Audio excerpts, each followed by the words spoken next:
El texto que voy a mostrarles a continuación nos llama a una urgente reflexión. No es simplemente un texto de decir, deberíamos hacer esto. No, es que si no hacemos esto, estamos condenados definitivamente a perdernos, a morir, a que la naturaleza nos cobre la factura. Y todo el mundo se preocupa, al rato de un terremoto, oye, qué grave, ¿no? El rato que vienen tormentas tropicales que se vuelven huracanes de categoría 3, 4 y hasta 5, uy, qué enojada está la naturaleza. No, pero no asumimos cómo manejamos el medio ambiente, cómo echamos la basura, qué es lo que estamos haciendo. Bueno, este hombre nos acicatea, ¿no? Nos sacude de brazos y hombros y dice, oye, ¿queremos seguir siendo humanidad? ¿Queremos seguir caminando? Es una reflexión urgente que le da de manera sencilla, coloquial, propuestas y líneas matrices para la innovación urbana. Cada vez nos nucleamos más en ciudades. ¿Cómo hacemos sostenible nuestra convivencia entre nosotros y con el medio ambiente? Pues hoy día de verdad me complace sobremanera tener a Pedro Emilio Ardilla, que es autor justamente y escritor de una de las, creo que novelas más, uno de los estudios más importantes que él ha puesto en práctica, y ustedes lo tienen ahí. Las ciudades del futuro. Vino y dio una charla magistral maravillosa el 30 de mayo. Él es doctor en filosofía, justamente consagrado a este tema. Bueno, y hoy día tengo el gratísimo honor y placer de dar la bienvenida en Postdata. Bienvenido, profesor, un gusto. Muchas gracias. Gracias, por favor, tome asiento. Gracias. A ver, quiero empezar. Le dije que electrónicamente usted tuvo la gentileza de mandarme el libro, lo hojeé un poquito y me provoca mucho porque me da unas ganas de hacer lo que usted pudo hacer en Noruega, ponerlo en práctica. Pero demos los antecedentes, ¿le parece? Si no hacemos algo como humanidad para hacer sostenible nuestra vida, estamos condenados a morirnos, a desaparecer. Sí, eso es efectivamente la triste realidad. Es decir, hemos hecho ya muchas cosas muy malas hacia la naturaleza y es muy posible que en el futuro vamos a tener muchos problemas. Ahora, Pedro Emilio, tú no entiendes cómo civilizaciones antiguas, voy a referirme a los mayas, a los egipcios, a los tihuanacotas, tenían igual cientos de miles de gentes nucleadas, pero tenían una organización tan prolija donde mantenían pesos y contrapesos, digamos, con la naturaleza. Nunca fueron violentos con la naturaleza. Como ellos sí, con la cantidad de conocimientos que tenían, pudieron conseguir esto y nosotros no lo podemos lograr. En ellos había un pensamiento muy especial, infundado en la naturaleza. Tenían el convencimiento de que el amor a la naturaleza era algo muy importante y eso hace que cuidaron la naturaleza en una forma fantástica, usaron los recursos sin dañarlos. Pero ahora, en nuestro tiempo, esos valores, ese amor a la naturaleza, de una manera ha desaparecido y ahora lo que priman tal vez son los intereses económicos de personas que tal vez sin tener necesidad usan los recursos para enriquecerse y no devuelven nada de regreso. Ahora, hace muchos años atrás, me acuerdo que me reuní con el ministro del Medio Ambiente de Francia y estábamos en París. Y él me decía, nosotros en los próximos 15 años no vas a ver una sola fachada de edificio que no sea verde. O sea, vamos a hacer jardines verticales, toda el agua que consumimos ya es un agua que no se echa, ¿no?, al río, sino que se la recicla. El tratamiento dividido de basura para poderla convertir, ya la palabra basura no es sinónimo de desecho, sino es de materia prima para reutilización. O sea, hay lugares en el mundo donde el tema se lo está viendo con urgente necesidad de tratamiento.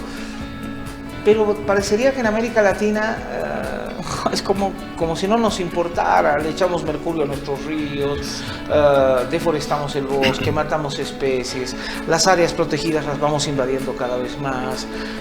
Yo le digo, la zona sur en La Paz, en esto, profesor, era como una especie de vergel para por lo menos 30 especies de aves. Hoy día todo eso ha sido sustituido por edificios y por una selva de cemento. O sea, no tenemos claro qué queremos hacer. Cuando menciona esto de el diálogo con el ministro en Francia, me hace recordar que Francia tiene una visión del futuro, especialmente en París, relacionada con proteger todos los recursos que se tienen. Incluso plantean que todos los edificios que son patrimonio nacional y tal vez de la humanidad, van a poder ser replanteadas las formas de tratarlo. Van a construir encima de esos edificios otros edificios que sean completamente verdes, con fachadas verdes, con jardines y con árboles en las alturas. Al mismo tiempo con elementos de digamos, producción de energía eólica y otros tipos de energía. Y por supuesto los recursos hídricos y los parques que están a nivel del piso, todo va a ser conservado. Por otro lado, la mención que tú, Juan Carlos, haces sobre la basura. La basura en muchos lugares del mundo ahora no es considerada como un desperdicio, al contrario, es considerada como un insumo. Y solamente para mencionar un ejemplo que yo conozco muy bien, es en la región de Oslo se asociaron los diferentes municipios que están colocados en el fiordo de Oslo y entre todos construyeron una fábrica de químicos a partir de todos los residuos de todas las casas que se conducen hacia esa fábrica, y hoy en día es un ejemplo muy especial de mostrar cómo nuestros desperdicios, entre comillas, se convierten en insumos para producir nuevos productos que van a beneficiar a la sociedad. Lo que en primera instancia, Pedro, era un cliché que te hacía quedar muy bien, ¿no? Decías, yo soy, utilizamos un término, ¿no? Eco-friendly, le decían, ¿no? Era algo que te vestía, pero no era una apuesta de verdad, eran programitas muy aislados. Y hoy día vemos, con el aceleramiento que tiene la destrucción del planeta, que esta ya no es una opción que la puedes o no la puedes tomar, o la tomas o desaparecemos. Y creo que eso es lo interesante de tu obra, donde no nos das una visión fatalista de las cosas, más eres propositivo con un tema que es absolutamente urgente. Tú dices, se pueden construir o se deben construir ciudades con otro tipo de paradigmas y con otro tipo de miradas al futuro. Sí, efectivamente, el libro que he mencionado, o que se ha mencionado, se llama así, Las ciudades del futuro, y yo incluyo lo que tú mencionas, hay que reinventarlas, hay que reconstruirlas con nuevas formas de pensar.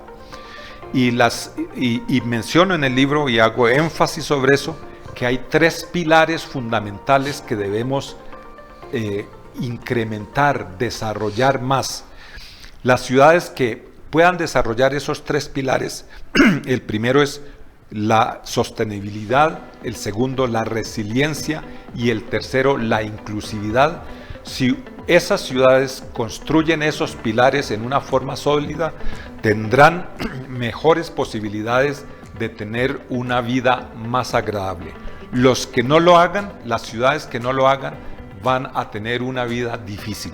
No quiere decir esto que es el fin del mundo, pero dificultades grandes sí van a tener. Ahora, parecería el mayor aliado a la contaminación es esta tendencia desde los 60 para adelante de nuclearse en grandes metrópolis a las personas. Todos queremos vivir en Nueva York, en Washington, en Buenos Aires, en Sao Paulo, en este caso en Santa Cruz de la Sierra o La Paz, ¿no? Y dejamos desprovisto el campo. No es que, si bien somos 7.000 millones, pero nos está gustando la comodidad y el confort de la iluminación, del agua potable y demás. El campo es muy duro. Tendríamos que pensar en esta nueva mirada de generar ciudades intermedias con todas las comodidades y las atracciones que pueda tener la gran metrópoli, para que la gente no abandone el campo y no abandone esa forma de vida y no nucleemos a cientos de millones de personas en un mismo lugar. Sí, es muy interesante esa forma de estructurar nuestros países con ciudades que sean completamente autónomas, en el sentido de que los habitantes que viven en esas ciudades van a tener todos los servicios necesarios para poder llevar una vida autónoma en esa región, sin necesidad de viajar a los otros lugares para tener los servicios que extrañan. Y de esa manera, si logramos hacer eso, se mantendría, digamos, un patrón de transporte que es el más contaminante en unos niveles aceptables. Al mismo tiempo, en la ciudad se propone, en las últimas tendencias que hay, que no se expanda la ciudad hacia la periferia, porque eso es generador de mucho transporte y generador de muchos vehículos que van a estar llevando a los pasajeros y a los bienes a los diferentes lugares.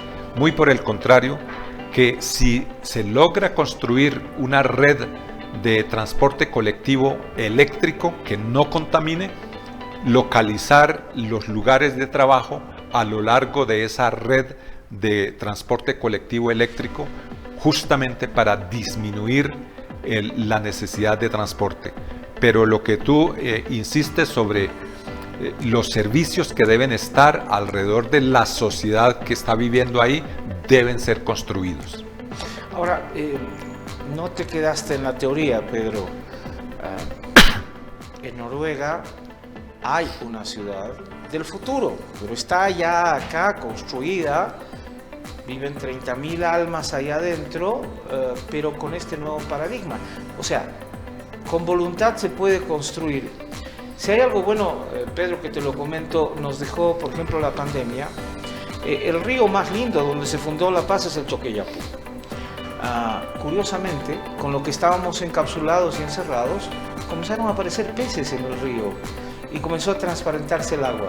O sea, es decir, el problema no es la naturaleza y su capacidad de reinventarse.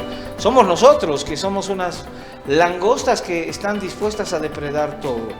Tú lo has hecho realidad en Noruega y se puede pensar en una ciudad biosostenible que tenga todas las comodidades de una ciudad como ahora, ¿no? Sí, efectivamente la ciudad de Fornebu, como se llama allá en Noruega, es una ciudad que tuve la oportunidad de trabajar fuertemente casi 30 años de mi vida para verla realizar, y ahora da mucha satisfacción ver a familias y niños y actividades y nuevos proyectos que están ahí. Pero justamente el principio nuestro de esta ciudad era que debía ser una vitrina de exposición de las nuevas formas de trabajar el medio ambiente. Y en la conferencia que di para los docentes y los estudiantes de la Universidad UMSA hace unos días, insistía justamente en eso, que hay necesidad de tener una visión clara al principio para dotarla y construir parte por parte ese gran puzzle que se forma cuando uno está construyendo una sociedad. Y hemos logrado hacerlo, y yo tengo una lista de 50 puntos que son todos amigables al medio ambiente, que hizo que el Consejo Europeo de Urbanistas nos otorgara un premio, y eso me hace a mí estar muy orgulloso de haber obtenido ese premio internacional. ¿Cómo no? Ver tu idea plasmada en un lugar donde la gente no vive mal, donde vive feliz, y donde no está violentando la naturaleza, me parece algo maravilloso, porque no te quedas en el texto, está hecho realidad.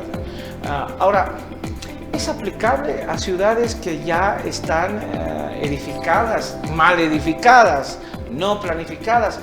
¿Pueden tomar este nuevo paradigma e irse reinventando? No vas a devastar la ciudad para levantar una nueva. ¿Pueden tomar este tipo de opciones? Sí, yo pienso que los principios y los conceptos que se aplicaron en esta ciudad de Fornebu y que se están aplicando en otras nuevas ciudades se pueden tomar, adoptar y adaptar. Es decir, por ejemplo, en uno de los pequeñas manzanas que hay allá en esta ciudad se autorizó la posibilidad para que en lugar de tener un parque sea un sitio de la agricultura urbana. Es decir, allá van las personas que viven en los apartamentos de diferentes pisos, bajan allá a esa zona y cultivan sus tomates, sus zanahorias, sus hortalizas, sus flores inclusive, y esto se puede repetir en cualquier parte del mundo donde haya una intención de ayudar a la naturaleza. Por supuesto, habrá algunos problemas de la seguridad, de que no me quiten los tomates, de que no me quiten las zanahorias, pero eso es posible. Y la otra cosa, Juan Carlos, que se me hace importantísima, es el cuidado del agua.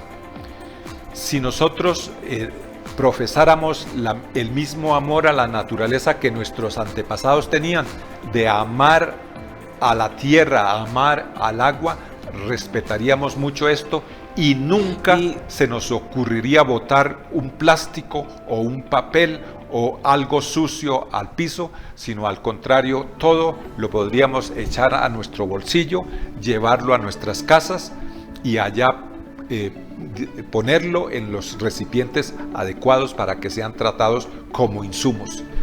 Eso es, yo pienso, uno de los principios que deberíamos respetar. Lo otro es la cuestión de la naturaleza, los árboles, las plantas, las flores que deben estar en la ciudad, embelleciendo la ciudad. Estos son principios que se pueden hacer en todas las ciudades. Igualmente, especialmente esto que nos preocupa tanto de la polución y del envío de gas carbónico a la atmósfera. Si vamos en bicicleta en los lugares donde se puede, si caminamos más en lugar de utilizar el transporte, todos esos principios se pueden aplicar a todas las ciudades del mundo. Ahora muchos se excusarían, como en el caso de La Paz, que la topografía es demasiado brutal. Yo creo que eso no sigue siendo excusa, porque ahora en este momento hay muchas ciudades que están en las mismas condiciones topográficas, pero que usan las bicicletas eléctricas, y eso hace que se puedan transportar a calles que están completamente empinadas y llegar sin estar sudando o muy cansados. Ahora, qué bueno lo que tú nos dices, Pedro, porque hay esperanza. Sí, ves plazas muy bonitas, cargadas de césped, que lo único que sirven es de mingitorio para los perritos de los departamentos. Imagínate si tuviéramos la alternativa de adoptar una huerta y ahí plantar cosas, enseñarles a los chicos el valor de la naturaleza o la maravilla de producir una lechuga o un tomate. Sería algo fantástico. Creo que les daría mayor apego incluso a una vida sana, ¿no? Pero sin agroquímicos y sin un montón de cosas. El cuidado con el agua, el aprovechamiento de las áreas comunes, pero de verdad parecerían tareas como opciones que tiene que tomar el municipio.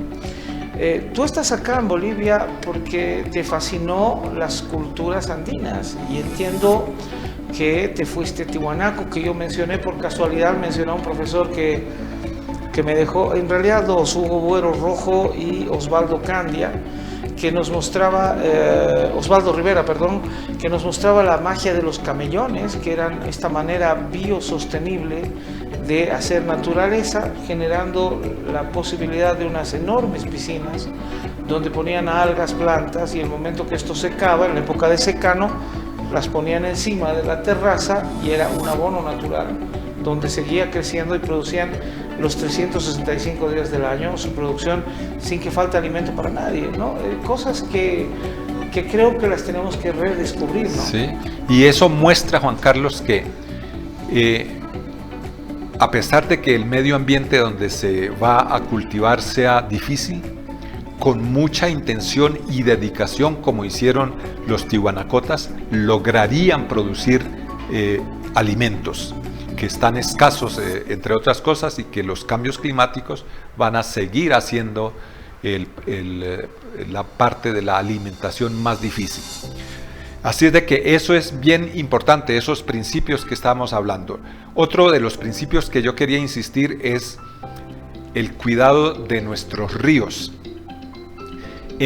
Aquí, observando a La Paz, he visto que la mayoría de los ríos han sido entubados, han sido conducidos y los han escondido. Al esconderlos, no logramos ver cómo de terrible está la contaminación. Si al contrario, cada vez que tengamos la oportunidad de hacer un proyecto, los destapáramos todos y tendríamos de regreso ese amor a nuestros ríos y los cuidaríamos en una forma muy especial. Yo quiero señalar que, por ejemplo, en la ciudad de Medellín, en Colombia, tomaron esto muy en serio del río, lo canalizaron completamente, quitaron todas las partes donde estaba entubado y ahora es una belleza paisajística fabulosa para la ciudad. Esas son cosas que son pequeños principios, pequeñas ideas que podrían también aplicarse a las ciudades, por ejemplo, La Paz. Ahora, no es una cuestión demasiado cara. Unos ingenieros israelitas vinieron acá cuando estábamos haciendo la aventura de querer hacer algo por la ciudad de La Paz, y ellos planteaban, por ejemplo, el sembrar totora, que nos abunda en el lago Titicaca, en el río Choqueyapu, y esa totora es un filtro natural del agua, y el agua que tendríamos prácticamente acá en la zona sur, transcurriendo por el Orcojahuira, el Choqueyapu y los demás afluentes, sería un agua, no diríamos potable 100%, pero sí cristalina y transparente, porque la propia naturaleza había encargado de eso. Y esto no se hace con millones de dólares, se hace con voluntad. Y ahí creo que también va tu obra, ¿no? Este no es un tema, decía, muy fácil, vamos a proteger el medio ambiente y La Paz tendría que invertir 2.000 millones de dólares para tratar de convertirse en una ciudad verde. No se trata de eso, se trata de hacer una apuesta, ¿verdad? Sí, y el libro lo hice con esa intención, de que esto no va dedicado solamente a los especialistas, esto va dedicado absolutamente a todos los habitantes urbanos.